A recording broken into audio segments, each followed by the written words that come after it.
Kwa majina naitwa Constantine Anthony Mayala, ni dereva lori ama dereva malori. Bwana, leo nilikuwa napenda nishare na ndugu zangu, wanafamilia, wanatasnia, hususani watumiaji wa barabara.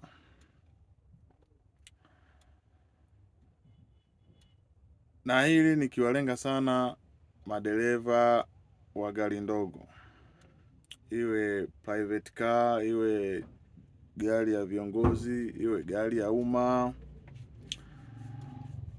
Bwana, nimekuwa muda mrefu sana barabarani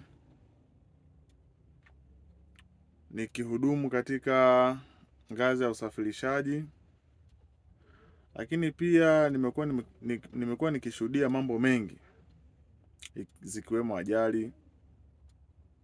Pia mimi mwenyewe nimekuwa mhanga wa hizo ajali, lakini kila kukicha nimekuwa nikijaribu kujiuliza kwa nini ajali nchini Tanzania imekuwa ni ngumu sana kupungua, na hata kama zikipungua ni asilimia chache sana.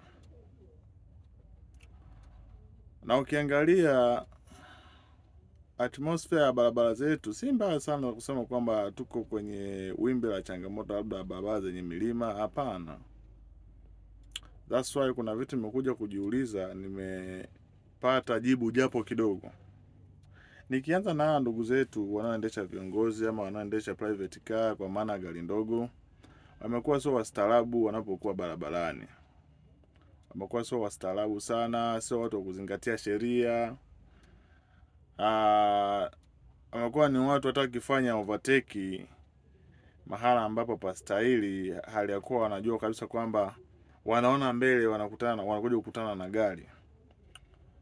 Wamekuwa wakiwatishia madereva kwa maana ya kuwapelekea gari, wakiamini kwamba wakifanya hivyo dereva anaweza akamtanulia yeye akapata njia ya kupita, alafu bila kujali kwamba wao watamwacha katika mazingira gani. Labda tu niongee ndugu zangu, barabarani ni sehemu ya sisi sote, ya magari yote, ya mtumiaji yoyote